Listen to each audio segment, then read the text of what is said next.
All right, Brazil, Scotland, Brazil, Scotland. 3-0.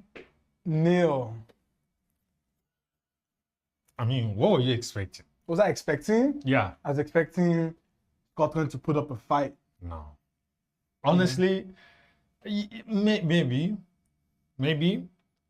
But I think after the last game, I mean, when you look at it, right? Yeah. Scotland is a 42nd ranked team. Right. You know, you could tell that like they were just overpowered. You know. Yeah. They're overpowered. But I would say like this was a very impressive performance from Brazil. Right. One of their best performances so far, right? Because even when we look at Scotland, yes, Scotland is probably not a team that would challenge Brazil, but like in the group, aside from Morocco, this was a team that, you know, had some threats, you know, that could have caused them some problems. But if we look at the lineup, you know, I think the lineup, it shows you that like Brazil is, they're kind of getting their, how do I say it? Yeah, rhythm. Yeah. Yeah. They are. I think this 11 was strong. Yes. Right. Definitely. What changes did they make from the last one? I'm thinking Santos and Danilo. No. Ryan. Okay, so Ryan didn't start the last game, right? Okay. Ryan, yeah. What was his name? Danilo. Did Cunha start the last game? Yeah. Cunha started last game, scored 2 goals. Right. And imagine, and again, this World Cup, Cunha has 3 goals. Let that sink in. Yeah. Cunha has 3 goals. And Vinicius Jr. Vinicius Jr. has 4 goals. 4 goals. 1 goal behind. You know, I want to say something. Messi. One goal behind Messi. I want to say something, right? When you guys look at how many goals are being scored by all these different players, what comes to your mind? On one end, are you like, this is one of the disadvantages of bringing more teams, right? And more teams that are not that good, that people can just like start pad against. Right. Because when you have a Vinicius Jr. who sees the opportunity to be able to like see weaker defenders, he smells blood. Yeah. You know? And I think like, and he'll go for it. Any professional striker, which in this competition we have a lot of them, right? Because it's the World Cup. They're all smelling blood. Literally. Right?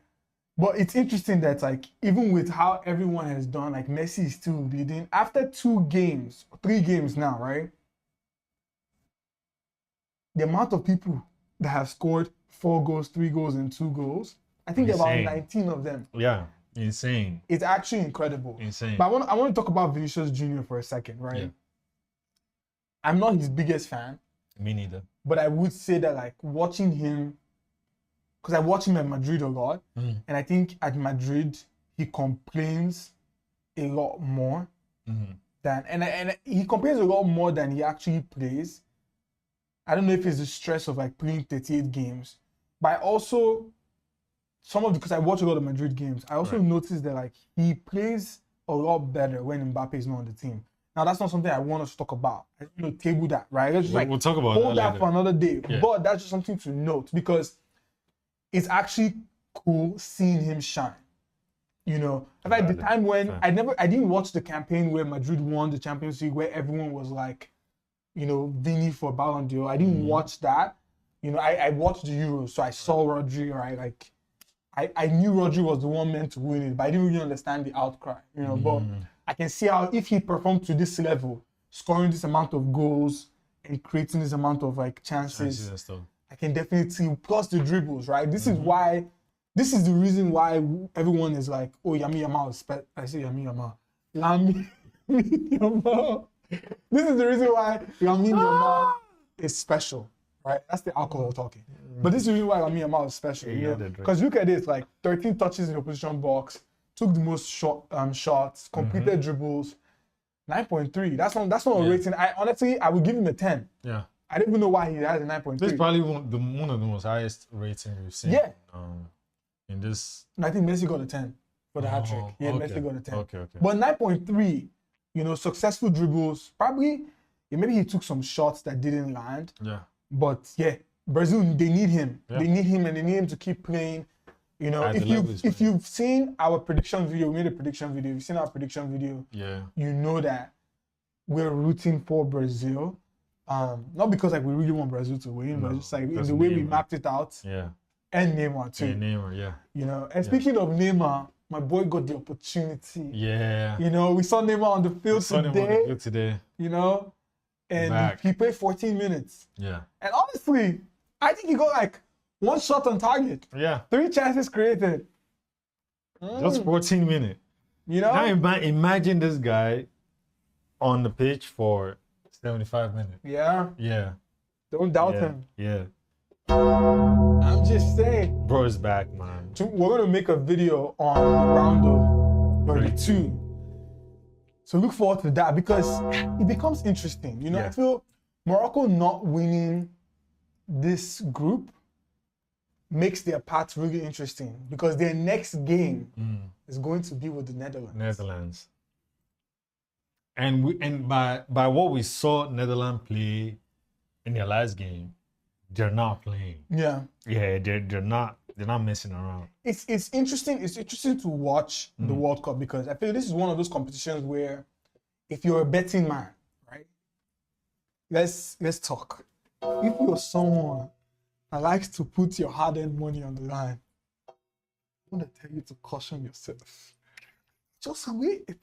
You know, be patient. And you have to be careful because even going into that game, we can say, oh, Morocco, with how they've been playing, and we compare with how Netherlands have been playing, you know, the attacking force of the Netherlands.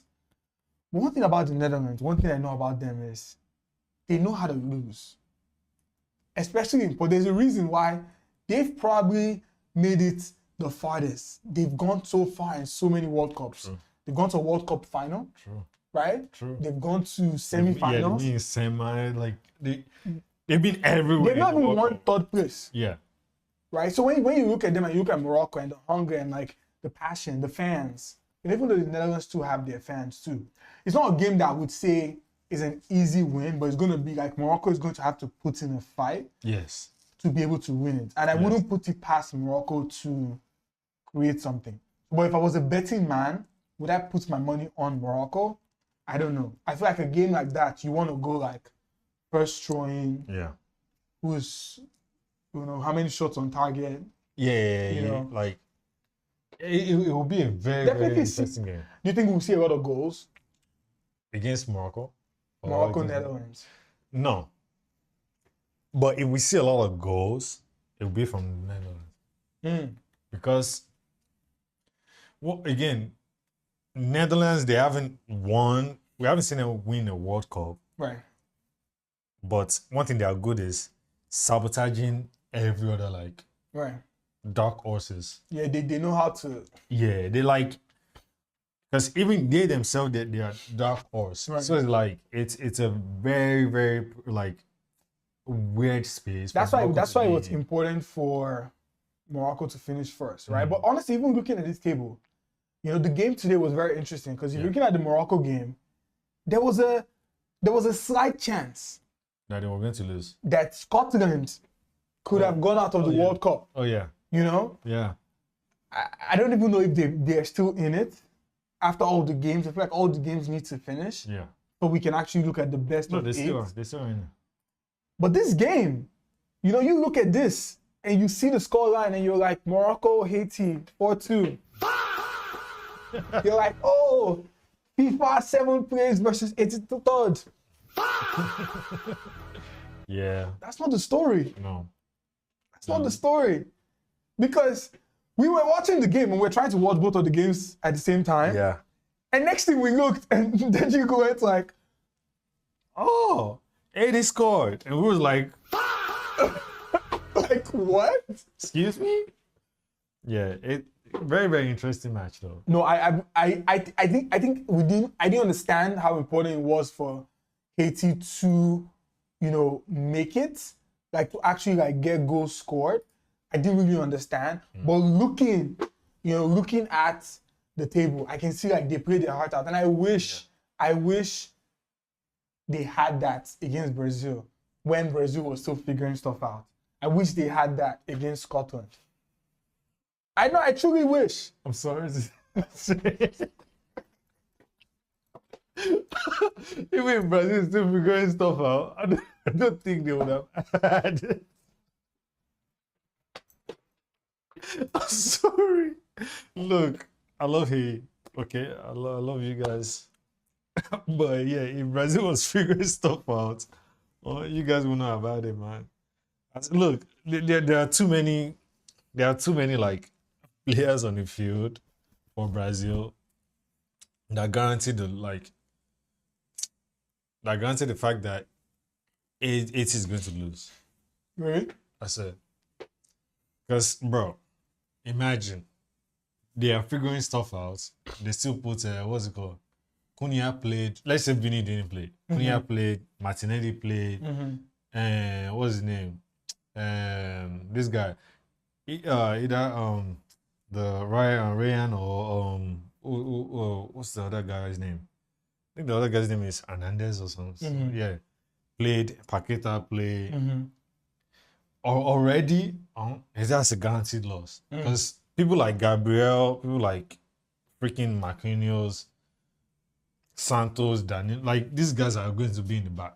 So you know what their names? Look, I'm not the guy. Look, I'm just Frederick. Oh yeah, and Hendrik, Douglas, and there's Hendrik. Frederick. No, but I mean that's what the World Cup is here for, right? Like if Haiti had drawn the game and Scotland had lost 4-0, Haiti would have been this conversation would have been different, right? Yeah. But the World Cup is so interesting.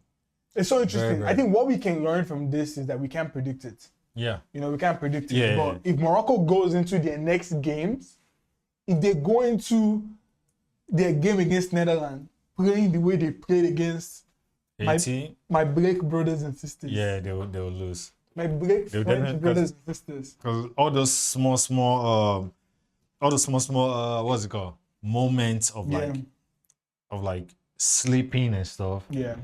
Like one thing Netherlands are very good at is like their attack. Yeah. When they're attacking, like and they're also strong. Yeah. They're strong. Yeah, they play 90 minutes like the scariest Netherlands game that I've seen, because Spain-Netherlands was interesting. That was the 2010 World Cup final. That was interesting.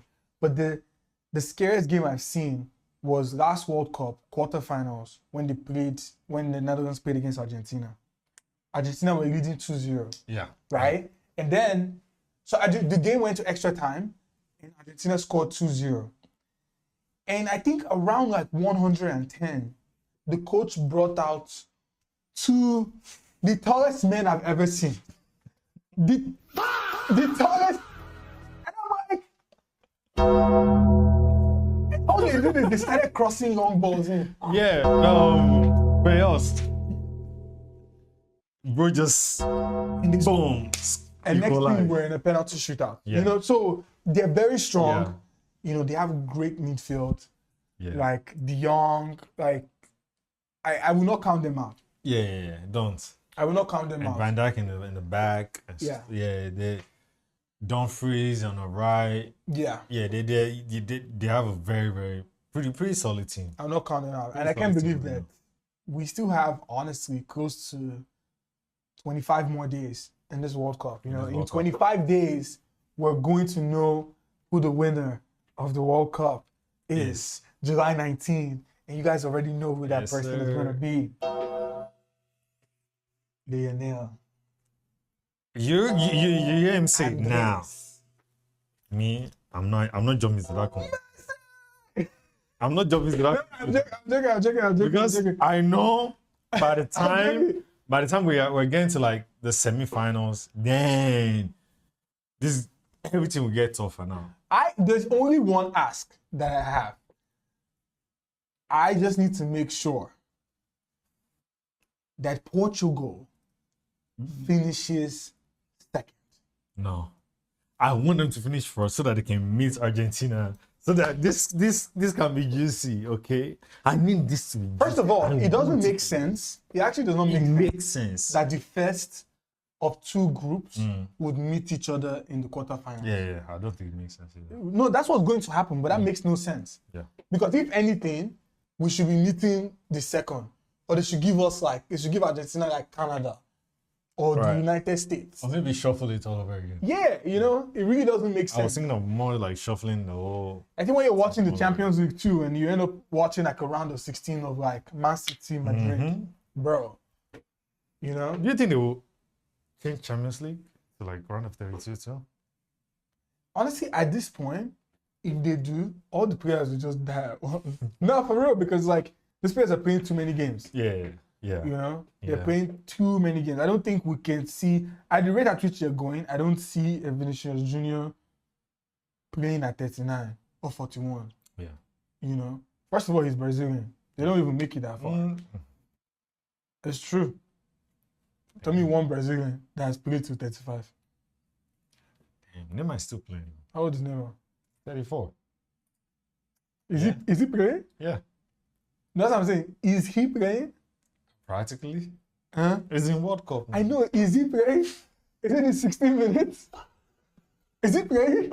He's still playing. Okay. Damn. But fair though. Fair. All right, guys. Fair to the bro. Subscribe to the channel. Yep. And we see you guys tomorrow.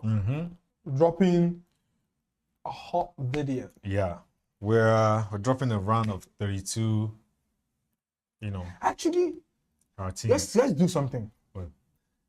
If you make it to the end of this video, right, and you leave a comment and you say, "Hi, Donald and Deji," I will personally ask you for your email, and I will send you $30.